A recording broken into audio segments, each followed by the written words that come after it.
everyone, and welcome to Grid Tonight, your weekly motorsports news program. I'm Adam Lemerise, and with me is Kobe Lambeth from the Podium Finish. Please feel free to comment in the chat room below and ask any questions. We hope it's great to be back on the air after a 1 week break. We hope all of our viewers had a great and blessed Thanksgiving. Before we go on the air, we want to share about the tragic passing of Sir Frank Williams, the man behind the Williams F1 team. He left behind an everlasting, powerful legacy. Our colleague Joshua Burch will share a tribute to Sir Frank later on in the show, so stay tuned. On the agenda tonight, we'll be discussing the preview or the future of Nashville Fairgrounds Speedway, previewing the 54th running of the Snowball Derby late model stock car race, Matt White's Grid World Motorsport League update, and an American goes full-time in the FIA Formula E World Championship. And now, here's Kobe with some major breaking news that broke a couple hours before we came on the air. Yeah, major breaking news seems like an understatement. What a stunning announcement that was coming out of the NASCAR Cup Series right before 5 p.m. Eastern Time to end your workday on a Wednesday evening. And here's a joint statement between Richard Petty Motorsports and GMS Racing. Richard Petty Motorsports has agreed to sell a majority interest to Maury Gallagher, owner of GMS Racing. 2 charters are included in the agreement and will be operated during the 2022 NASCAR Cup Series season. This is a special moment for both organizations as the next gen car allows a new chapter to be written. And GMS had been previously looking to get a charter for Ty Dillon's number 94 Chevrolet. Now they have 2 charters in their possession, one for Dillon and the other is the number 43 charter belonging to Eric Jones. According to Bob Poggers from Fox Sports, more details will be released next Tuesday about the merger between RPM and GMS. Parkers also said he expects GMS to operate the RPM 43 team under the Petty banner, while Dillon gets the charter that used to belong to the number 51 Rick Ware Racing entry as GMS fills its own cup car. Adam Stern from the Sports Business Journal said Andrew Murstein, RPM's majority owner, has been trying to sell his stake in the team for a while now, but finally completed the deal as GMS has secured 2 charters. Now, Adam Lemerise, what are your thoughts on Petty selling the majority interest of the team to GMS? When I heard this news as I was coming home from work, I was really shocked. As we all know, Richard Petty has been in NASCAR for a long, long time, and I don't know if he wants to get out of NASCAR, but this was really, really shocking news. I'm happy that the deal went through, but hopefully it's not the end for Richard Petty Motorsports going ahead in the future. Yeah, I still think it's early days and it's too soon to tell what's going to happen with this deal. But one thing we know for sure, GMS Racing's future in the NASCAR Cup Series is secure, and we'll learn more details next Tuesday. And I know we'll report on it next Wednesday on another episode of Grid Tonight. What's going on here between the merger between Richard Petty Motorsports and GMS Racing. But I do wonder if this is going to be like the deal we saw, ironically, with the Williams Formula One team when Sir Frank Williams sold the team to the Doralton Group in order to keep the Williams name alive. I'm wondering if this is going to be something similar where GMS is going to take over that 43 and keep the Petty name alive in the sport, because the iconic number 43 means a lot to the Petty family and a lot of fans in the sport all throughout. So I think that would be great if that's the case, but we don't know for sure. And we'll definitely let you know next Wednesday night what we learn next Tuesday when they announce more details about this really shocking deal, in my honest opinion. Yeah, and now it's time that I give you an update regarding the Repco Bathurst 1000.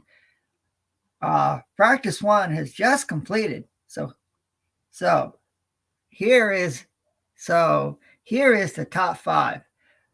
First was Cam Waters. Second was Chaz Mostert. Third was Will Davison.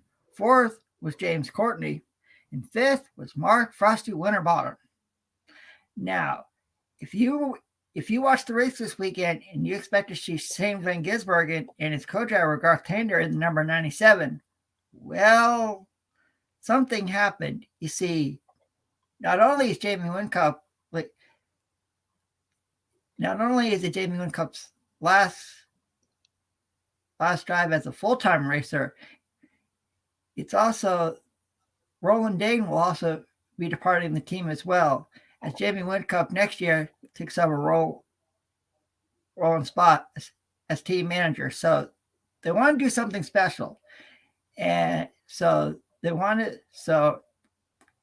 So when you watch the race, be sure to look for the number 888 on SVG and Garth Tander's car. And be sure to stay tuned on Saturday as we provide a exclusive preview of the Bathurst 1000 at noontime. Join myself, Kobe, Joe Samiego, and Matt White as we break down all the history and information that you need to know before settling down and enjoying the race that stops Australia, the Bathurst 1000. It'll be an incredible race. The end of the year in supercars is upon us. SVG's wrapped up the title. So who will conquer the mountain after the race is all done? We'll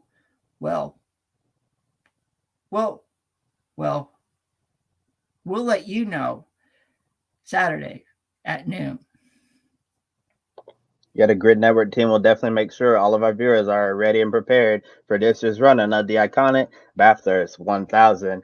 Bristol Motor Speedway sent a proposal to Nashville Mayor John Cooper to give the iconic Nashville Fairgrounds Speedway a complete makeover in an effort to bring the NASCAR Cup Series back to the Tennessee short track. Photos you see in a courtesy of Perkins/Eastman. The proposal will come at no cost to the Metro General Fund. The entire fairgrounds campus will benefit greatly, and they'll also implement a noise mitigation system. It's a part of the redesign because locals living there near the track have complained about the noise from the race cars, so this should really address all of their concerns, and we'll see a reduction in track testing days. And this proposal is expected to bring hundreds of millions of dollars to Nashville's economy. Adam, how excited are you about the prospects of NASCAR returning to the iconic fairgrounds? Oh, I'm excited. As many viewers may or may not know, a lot of NASCAR drivers got their start at the Nashville Fairgrounds. Drivers you all know. Names like Michael Waltrip, his brother Darrell Waltrip, former NASCAR Xfinity Series champion David Green, former NASCAR Xfinity driver Jeff Green, former two-time Daytona 500 champion Sterling Marlin, and his father, former NASCAR driver Cuckoo Marlin. And yes, that really is his first. It really was his first name. This is an iconic move. It used to be a fixture on the NASCAR Cup schedule and Xfinity schedule for a long, long time. And now that if and when it comes back, the fans in the stands will be absolutely packed to see racing come back to the country music capital of the world. NASCAR at Nashville just has a nice ring to it, especially because this weekend is NASCAR award ceremonies. And where are they taking place? Nashville. Welcome back to the music cap. Welcome back, NASCAR, to Music City, USA. Yeah, NASCAR and Nashville really seem to go together. I remember all the excitement earlier this year when NASCAR raced at the Nashville Super Speedway, and it was definitely great to see that race come back, that racetrack come back to the NASCAR schedule. And I'm sure a lot of fans are going to be 100 times more excited to see the fairgrounds come back because it still puts on some really excellent short track racing today, and with several upgrades, will be ready for a NASCAR Cup race. And I bet that racetrack is going to be jam packed. Assuming this proposal is going to go through, which is widely expected, to pass, which means NASCAR back to the fairgrounds is getting closer and closer. And as we get into the 2020s decade, it's going to be very exciting to see all of that happen. And going into more detail about other key parts of this proposal, which includes Bristol Motor Speedway, they're planning to lease, manage, and operate the city-owned short track for 30 years. Yes, that's right, for 30 years, 3 decades. The Metro Sports Authority would issue 30-year revenue bonds that will provide funding to support the speedway renovation, sound mitigation components that will cut the sounds heard from nearby neighborhoods by half. The grandstand would be rebuilt to seat 30,000 fans. Mayor John Cooper said he wants to preserve the history of the Fairgrounds Speedway dating back to 1904, which hosted NASCAR Cup Series races from 1958 through 1984, a track that has produced two Tennessee legends of the sport, Darrell Waltrip and Sterling Marlin. And for the record, I like to say that Cuckoo Marlin is one of the coolest names I have ever heard of in motor racing. And earlier this year, the track hosted the ARCA Menard Series E. We can't forget the Crown Jewel Super Late Model event, the All American 400. And we remember the Cameron World SRX Series event we saw, a battle of father versus son, Bill Elliott versus Chase Elliott. Now it looks like the NASCAR Cup Series will make its return to the fairgrounds for the first time in a few decades, but focusing on the efforts to mitigate noise concerns from the locals. If you're paying attention to the news and seeing all of the videos on social media and from the quotes from those meetings with the locals, they were not happy at all about the possibility of NASCAR returning. And some even thought that NASCAR was Formula One for some crazy reason that I still don't understand to this very day. But Adam, here's the question: do you think this proposal is really like meeting in the middle so both sides can get what they want out of this deal? I mean, the public will get the noise mitigation that they want, and then the fans get the racing that they want to see, and that's NASCAR. Oh, yeah. I think that this proposal is going to go through and it's going to give both sides what they want. The noise reduction, from from neighbors, plus having fans jam packed the Nashville Fairgrounds Speedway again is going to be totally awesome. You mentioned Darrell Waltrip, Sterling Marlin, and Cuckoo Marlin. If if you know Tennessee short track racing history, then you know those names. And you mentioned the All American 400. That's been going on at that track for a long time, and it's been a fixture on the super late model calendar going back many years. So NASCAR at the Nashville Fairgrounds Speedway has a nice ring to it. Bring it on. Definitely bring it on. Bring on NASCAR back to the Fairgrounds Speedway. And overall, I do think this deal was really fantastic and the best possible outcome that both sides could have gone. It's going to be really interesting to see what the sound mitigation system looks like. I know we can see the graphic right there on the screen from the city of Nashville. Hopefully it'll cut it by half, like they said, which should leave the locals. Hopefully they'll be really satisfied by that, so the locals can get their peace and quiet, and the fans can enjoy all of their racing at Nashville Fairgrounds. And it's definitely going to take a lot of money and effort, but I know as SMI they're going to be working very hard to bring Nashville Fairgrounds Speedway into modern times and with the ability to host NASCAR Cup Series events. I know this happens, is the event there is definitely going to be quite a barn burner. And another track being revived, believe it or not, Northwoods Speedway. After on-track action ended, the track became a quote-unquote lost speedway, looking very rugged and washed up. Many fans kept praying for Northwoods' return one day, but it seemed more like a fantasy than a reality. However, the state of North Carolina provided the budget, millions of dollars, for Northwoods Speedway, and Marcus Smith, CEO of Speedway Motorsports Incorporated (SMI), wasted no time getting to work because there's already construction currently going on right now at one of NASCAR's iconic tracks from the past. Smith and SMI intend to rebuild the track, making it capable of hosting racing events again. However, we don't know SMI's specific plans for North Wilkesboro at this time. Adam, we know you grew up during the time of North Wilkesboro's NASCAR heyday and understand its history really well. Is it time to bring stock car racing back to the North Carolina mountains? Absolutely. No, I only live a couple hours from where the North Wilkesboro Speedway is, and if you watch Dale Earnhardt Jr.'s show Lost Speedways, he talked about a track called Asheville Motor Speedway, which is not which is down the road from me as well. So when I heard this news about North Wilkesboro Speedway coming back, it brought a smile to my face and joy to my heart. Jeff Gordon won the last ever NASCAR Cup race at North Wilkesboro Speedway. So with this track coming back, the past is coming back to the future. And if you're wondering, yeah, I'll buy a ticket and I'll go a couple hours to see some of NASCAR's Cup greats like Brad Keselowski, Chase Elliott, Denny Hamlin, and many more compete on that historic track known as North Wilkesboro Speedway. It's a track that many fans have been wanting to see live again. Now it's coming true. All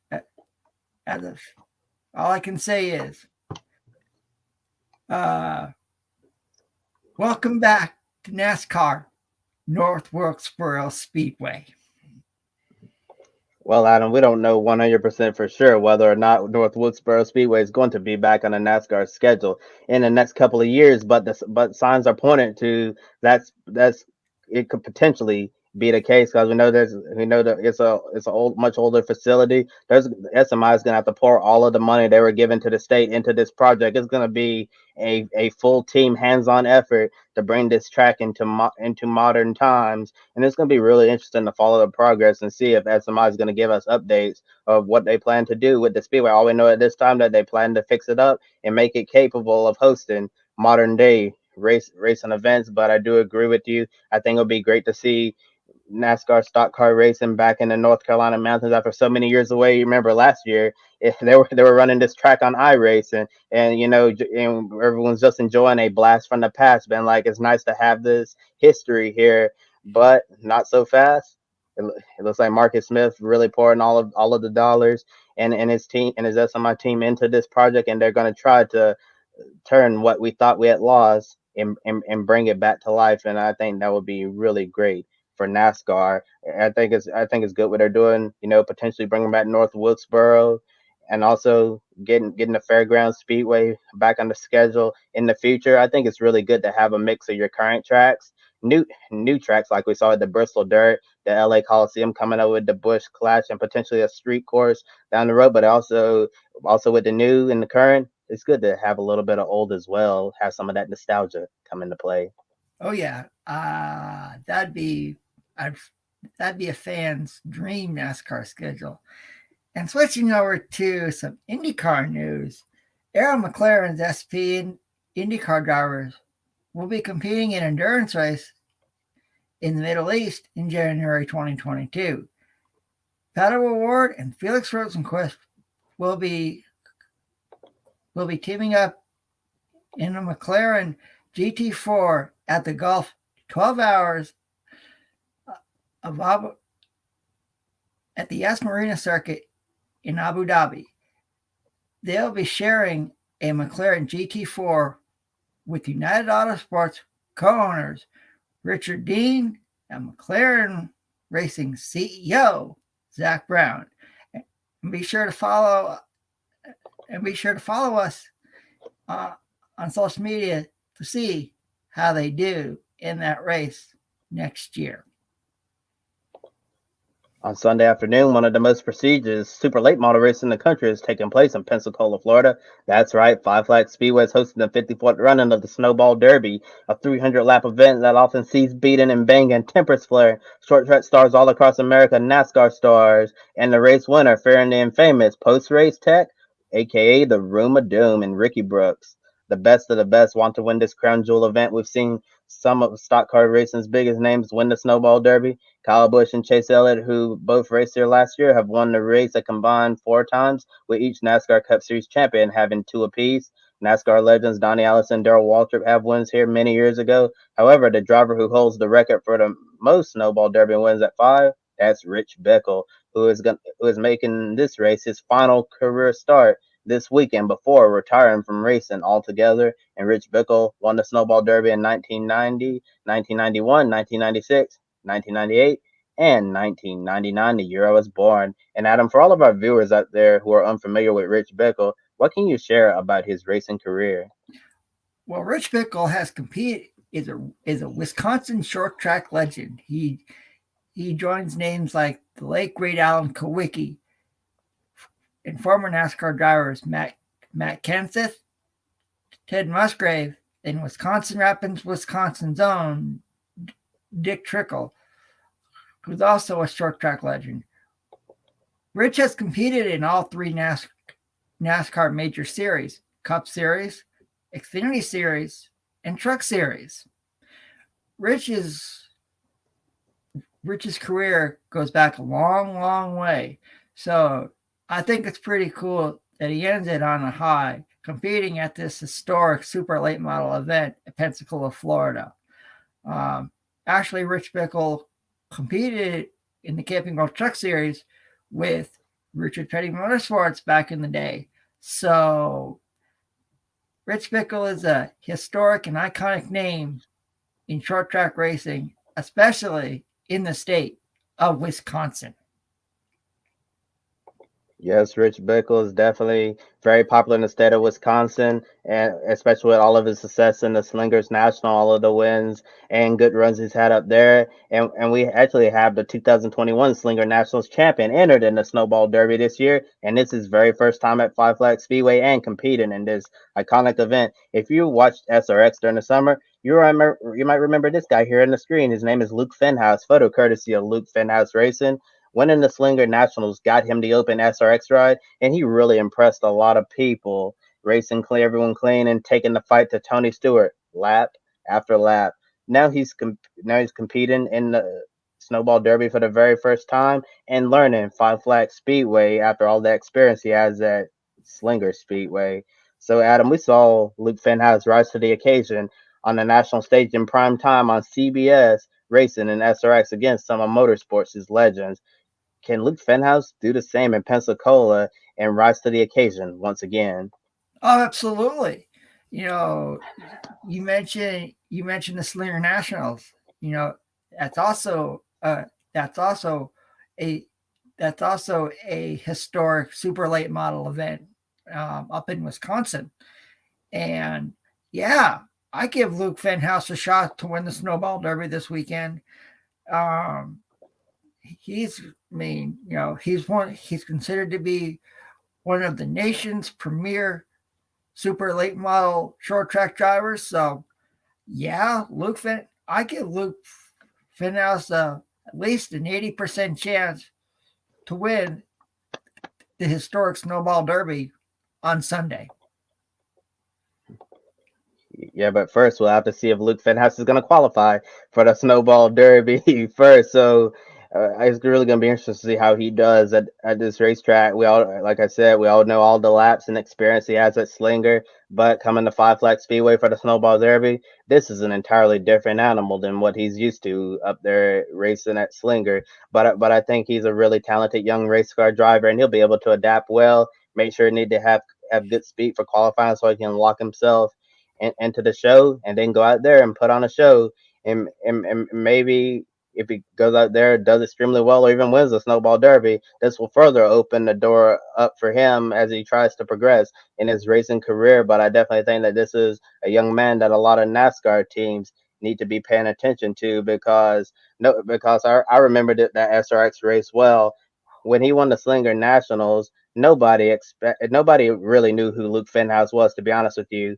I thought we were going to see Ty Majeski in that SRX race. That's what I was preparing for. I was expecting to see Ty Majeski in that, but Luke Fenhouse he came out and won that race fair and square and did an excellent job in the 2021 Slinger Nationals. So I definitely think that if he makes the show, he can definitely make some noise, and his future, in my opinion, in motorsports, whether it's in NASCAR or he stays in a local short track race, and it's going to be extremely bright. And now joining Rich Bickle and Luke Fenhaus on the injury list, we have two NASCAR Cup Series drivers, Eric Jones and Ryan Preece. Some other notable names from NASCAR and ARCA, you probably recognize them: Carson Hocevar, Chase Purdy, Derek Krause, Jesse Love, Sammy Smith, Chandler Smith, Grant Enfinger, Daniel Dye, Corey Heim, and the defending race winner, just talked about him, Ty Majeski, the 2020 Snowball Derby champion. And then you have your Saturday night short track standout, such as Derek Griffith, Casey Roderick, Bubba Pollard, Matt Craig, and Stephen Nasse, just to name a few. And another stat Snowball Derby entry list: does Ty Majeski have a good chance of repeating? And what are going to be some of the main keys to winning this year's Snowball Derby? Oh, I think Tom Majeski has a good shot to repeating at this year's Snowball Derby. But like you said, Kobe, this entry list is stacked. You mentioned two NASCAR drivers invading, Ryan Preece and Eric Jones. They have a good shot too. And you also mentioned names like Grant Enfinger, Chase Purdy, among others. And some of the main keys are: it's a 300 lap race. You need to make sure you don't use up your brakes a lot. Make sure your car is in one piece, since you will be beating and banging around with the rest of the field, and just be patient. You can't win the race on lap one. And overall, just be safe and be there at the end, especially with less than 20 laps to go.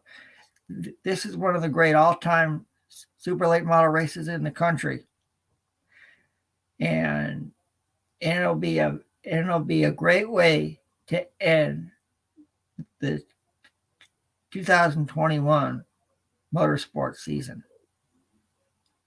Those are some excellent keys to the race. Agree with every point you made. And I also agree that Ty Majeski does have a really good chance at repeating and winning the Snowball Derby again. I mean, Majeski is one of the premier short track racers in the country. And it seems like every time he hops in a super late model, he's always in contention to win these races. And you're right, you definitely cannot win the Snowball Derby on lap one. Although, yeah, it's a 300 lap event, but that's a really long race at 5 Flat Speedway. So you need to make sure during the first third of the race that you're just making laps, getting through that part, and at some point we might start seeing some attrition. So you definitely want to not make a lot of mistakes, because if there's contact, you can capitalize on that.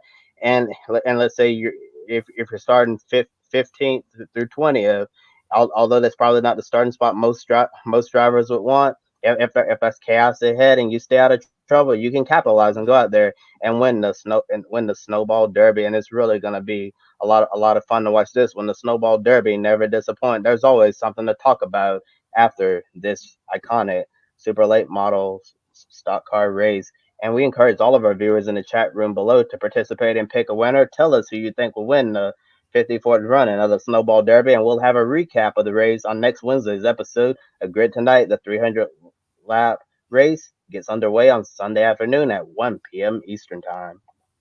And just like Luke Fenhaus competing at this year's Slinger Nationals, getting a shot to compete in the SRX race, this weekend's Gateway Dirt Nationals has a similar prize. The Gateway Dirt Nationals are teaming up with NASCAR Camping World's Truck Series team, NASCAR Motorsports. The winner of the super late model race on Saturday night gets $30,000. Plus, the winner gets a chance to drive a NASCAR Motorsports truck at Knoxville, Iowa on June 18th. General Manager of NASCAR Motorsports, Cody Elaw, said that a lot of his employees at NASCAR started their career competing on the dirt track. He believes that competing in the Gateway Dirt Nationals, he believes that some of the most talented dirt racers are competing at this weekend's Gateway Dirt Nationals.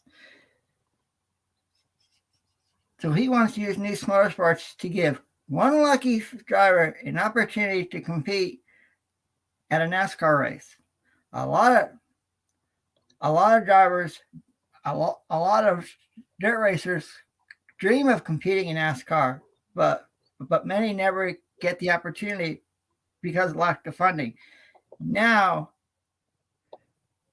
someone's dream comes true thanks to NACE and supporting the grassroots dirt racing community, and we'll give you an update on that race on a future episode of Grid Tonight.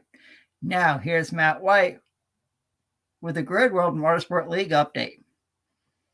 Hi everyone, Matt White here from the Grid World Motorsport League. It's time for another Grid World Motorsport League update. Week number 40, which means there's only 2 more racing weekends to go after this one, and 2 busy ones as well, with the F1 and F2 seasons coming down to their crescendos in Jeddah and at Abu Dhabi over the next couple of weekends. And of course, it's the Bathurst 1000 on Sunday, the biggest race of the year. But that's only my opinion. Don't take my word for it. 2 weeks to go. A couple of changes in the top 10 this week, or at least one, and it was a big one. Timmy Hansen from the World Rallycross Championship went into their double header at the weekend at the Nürburgring as championship leader. And 4th in our standings, he comes away without the championship and without a top 10 position in the standings. He slips to 11th this week after the title slipped away from him, and it went to Johan Kristoffersen, who's now a 4-time World Rallycross champion. He is 18th on the Grid World Motorsport League list. Timmy's still ahead of him in our standings, but Kristoffersen is the champion again. So congratulations to the Swede, Johan, and his Audi team. And the World Touring Cars was the other championship that wrapped up over the weekend. Yann Erlaché, the Frenchman, his 2nd World Touring Car Championship, and that went down at Sochi at the weekend. And he's 98th in the Grid World Motorsport League, so just ticks into our top 100. We'll have a rundown of the top 100 once the season comes to a close between the Abu Dhabi weekend and Christmas, and we'll give you our update on all of where the champions ended up as well in a couple of weeks' time before we head off to the festive period, which is obviously speeding rapidly towards us. Hope everyone had a great Thanksgiving on the American side of the water last week. So big one this weekend then, Bathurst, looking forward to it immensely, and F1 in Saudi and F2 of course. So good to see some potential changes. Can Shane Van Gisbergen close the gap on Jamie Chadwick? Of course we know Jamie is the champion for 2021. Her spot is secure. Be back with you next week to give you week 41's Grid World Motorsport League update. Enjoy your weekend. Happy Bathurst week everybody. And last week, Andretti Autosport announced an American driver will be competing in Formula E full-time next year, and that driver is Oliver Askew, the 2019 Indy Lights champion who moved up to the NTT IndyCar Series in 2020 with Arrow McLaren SP, graphic courtesy of Avalanche Andretti Formula E team. Askew lost his full-time right after his rookie season in IndyCar, and this year we saw him run select IndyCar races and filled in on a couple of occasions for injured drivers. Also, Askew saw action in IMSA's LMP3 class. At one point, many believed his road to Indy success would translate to success in IndyCar as a featured star of the sport. And Askew was a finalist for a seat at Ray Hall Letterman Lanigan Racing, but the team decided on Formula 2 driver Christian Lundgaard instead for a short time. His name has been thrown around as a potential replacement for Connor Daly at Ed Carpenter Racing, sharing the number 20 Chevrolet with Ed Carpenter for the road and street courses plus Indy 500. Now, Oliver Askew, he's becoming the first American driver to compete full-time in the ABB FIA Formula E World Championship. Will having an American driver racing full-time in Formula E help the series grow here in the States? Absolutely. It's pretty cool to see an American competing against the likes of Antonio Giovinazzi and many more. The FIA Formula E World Championship already has an event here in the States competing in New York City. So with this announcement, would we see another Formula E race here in the States? It could happen, but I believe a lot of viewers now will start to watch this championship. It's gained a lot of popularity around the world, and And now here in the States, it should gain even more popularity.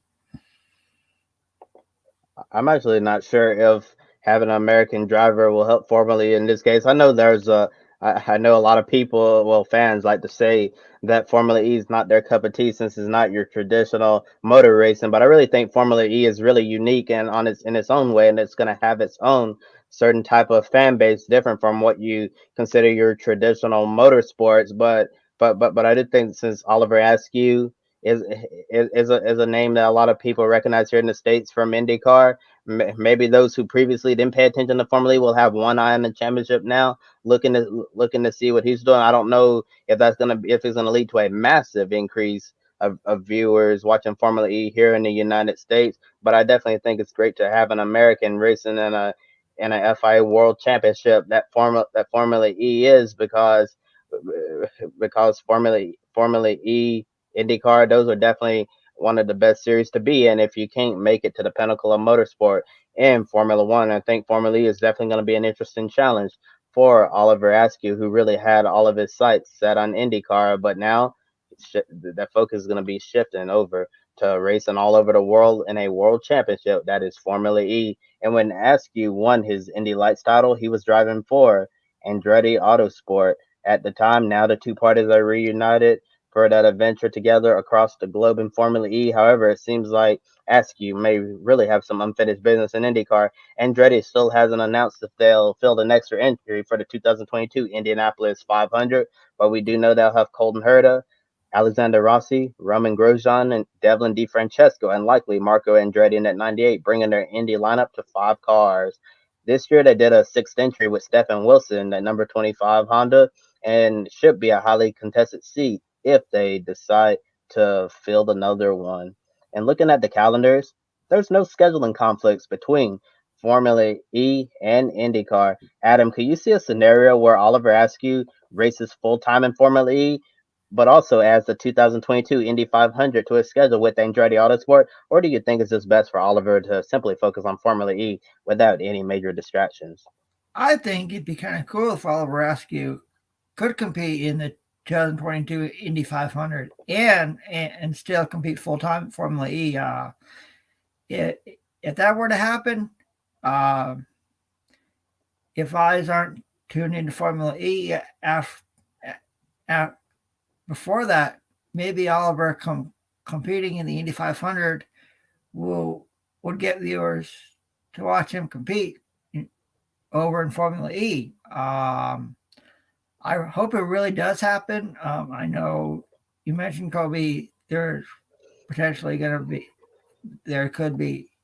Last year, we saw Stephen Wilson in a limited ride this year for Andretti Autosport. So I really do hope that Oliver Askew can compete in the 2022 Indy 500 and still race full time in Formula E. It'd be pretty cool. Yeah, I think it would be pretty cool as well. And as I said, no scheduling conflict, so it's something that would be really doable for Oliver Askew and to do it with the same team but in different series. It just makes it a whole lot easier. I guess it's really up to obviously the sponsorship dollars and what Andretti wants to do. Maybe they just want him to focus on Formula E and save the IndyCar stuff for a later day, or maybe they they have him race in Formula E and get that extra seat for him in Indy, because we all know Andretti Autosport always brings very fast Hondas to the Speedway in Indiana. So Askew would be in a car more than capable of winning. And imagine this hypothetical scenario where you race full time in a Formula E World Championship and also win the Indy 500 in the same year. That would be really cool. I think the crossover, seeing Formula E fans who watch that series watching the Indy 500 because of Oliver Askew, and then on the other side you have IndyCar fans here in America watching Formula E because of Oliver Askew as well. I think that this is a win-win situation for all parties involved. Oh yeah, I think it'd be kind of cool as well. And yesterday, Front Row Motorsports announced their 2022 NASCAR lineup. Defending Daytona 500 champion Michael Mcdowell returns to the number 34 Ford Mustang to compete in the 2022 NASCAR Cup Series. replacing Anthony Alfredo in the number 38 Ford Mustang and getting a big-time promotion is Todd Gilliland. That makes 3 generations of Gillilands competing in the NASCAR Cup Series, joining his grandfather, former NASCAR Winston West champion Butch Gilliland, and his father, David Gilliland. Previously, David Gilliland has competed in the number 38 Ford Mustang. So it'll be pretty cool to see his son compete there as well. And since Todd Gilliland is moving up to the Cup Series, Former Motorsports NASCAR Camping Girls Truck Series program will continue, but with a brand new driver. Team owner Bob Jenkins signed Zane Smith to take over Gilliland's number 38 truck. Zane comes over from GMS Racing, where he landed in the championship for the last 2 years. Kobe, time to wrap up another edition of Grid Tonight. Yeah, another episode of Grid Tonight in the books. And before to wrap up the show, actually got a comment in the chat room from Humperdinck saying you really hope Oliver Askew gets to race it in. And like we were saying, I think it'll be really cool for him to do the Formula E Indy double, racing in a FIA recognized world championship, and also get to do the greatest spectacle in racing again in a car that's capable of winning. That would be a perfect win-win situation for Andretti Autosport and Oliver Askew, and also the world of motor racing in general. And definitely, Humperdinck, thank you for your comment. We want to remind all of our viewers out there to comment in the chat room with any thoughts you may have, and we'll display them here on the screen. I also want to remind you to please like and subscribe to Grit Network here on YouTube. Also, you can follow us all over social media. We're on Twitter, Facebook, Instagram, and TikTok. We encourage you to visit our Patreon page and invest in us. Big shout out to Colin, Mark, D-Shell, and Robin for your amazing support. Be sure to check out Pablo's, and please consider spoiling your furry friend. They have dog leashes, clothing, and accessories for dogs of all sizes. 10% of your purchase goes towards helping homeless, sick, and rescued dogs. Please visit Public.com to stop Market's social media home. The link below and referral code gives you $5 to invest immediately. Public.com allows you to connect with your friends. You can make new friends and use tools to learn how to properly invest in the stock market. Do you want to buy me a coffee? Click the link in the video description below, and you can buy a drink for your favorite on-air talent here at Grid Network, and any amount will help us continue growing our motorsports media outlet. On Saturday, we'll have 2 Grid Live pre-race shows. We'll preview the Bathurst 1000 at noon Eastern, then the Formula One Saudi Arabian Grand Prix race show shortly afterwards. On this Sunday, back on the air, Grid Live wrap-up 90 minutes after the Formula One race in Saudi Arabia. And before we go off the air for tonight, we're going to end with a special tribute to the late Sir Frank Williams from our UK-based motorsports journalist Josh Burch, discussing Sir Frank's life, his impact on Formula One, and the legacy that he leaves behind. First, Adam, how will you remember Sir Frank Williams? Oh, I remember Sir Frank Williams going back for a long, long time. You know, the Williams F1 team has had several fantastic drivers compete for them throughout their history. Names like Nigel Mansell, Ricardo Patrese, Damon Hill, and Juan Pablo Montoya. This news is heartbreaking to everyone in Formula One. Right before the Saudi Arabian Grand Prix, Frank Williams, we consider as one of the greatest owners in F1 history. Make his legacy continue in Formula One for many, many years to come. And now, one final time, we say goodbye to Sir Frank Williams. For Adam Lemerise, I'm Kobe Lambeth for the Podium Finish. Thank you for watching tonight. And in regards to Sir Frank, may his memory be a blessing. And here is our UK-based motorsports journalist colleague, Joshua Burch. We've lost our Sir Frank, truly one of the greatest team principals and greatest men to ever have graced Formula One's paddock. A life and soul of the party for over 50 years in Formula One. Born Francis Owen Garbett Williams in the northeast of England in South Shields during the Second World War on the 16th of April 1942, Frank was destined to be in motorsport, but his future didn't lie in the cockpit and eventually found himself dealing in racing cars. In 1966, he started the Frank Williams Racing Cars team with his only driver of Pierre Courage. And then in 1969, after 3 seasons in the Formula 2 category, they debuted in the Premier Formula 1.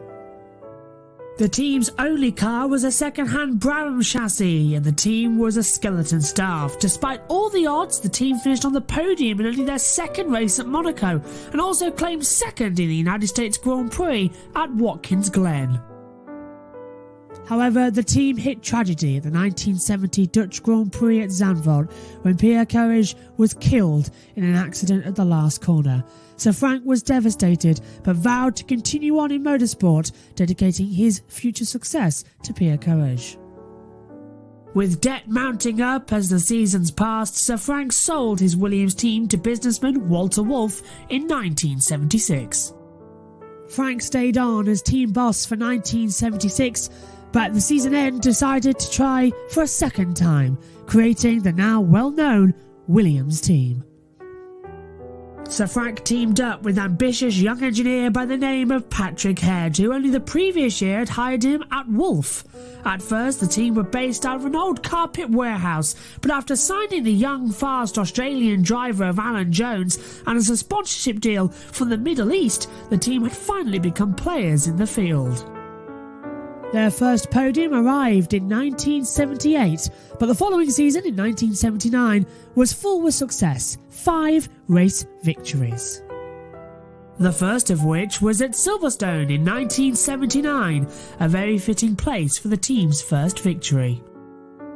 In 1980, Alan Jones became their first drivers' champion, a feat repeated in 1981 as well. Williams are riding on a high success, Sir Frank living every dream he's ever imagined. But in 1986, a serious road car accident in France in a hire car accident put the very team's future at risk and almost tragically killed Sir Frank. Severely paralysed, the doctors consulted Sir Frank's wife Ginny about turning off his life support. She refused, and Sir Frank cheated death and returned to the sport to run the Williams team. Williams won the 1986 Constructors' Championship and both titles the following year. In 2019, at the British Grand Prix, Williams celebrated their 50th anniversary in Formula 1. The team were already hitting hard times, but nobody could see what was coming next. The COVID-19 pandemic forced a lot of changes in Formula 1, and unfortunately the cost was too high. Faced with having to sell the team to American investors, Claire was assured that the Williams name would live on in Formula 1. The Italian Grand Prix at Monza was their last race, but still the team delivered a fitting farewell. A fitting end to Williams' racing career, but the name lives on. The American company vowing to continue the legacy of Williams and vowing to take them back up to the top as well. But tragically, just a year later, in 2021, in the late November, Sir Frank, aged 79, was taken into hospital on the Friday, and sadly, by the Sunday morning, he had passed away, leaving behind his 3 children and great-grandchildren as well. He's back up there with some of the greatest of all times, but most importantly, reunited with his wife Ginny. Rest in peace, Sir Frank, a true legend, a true gentleman of Formula 1.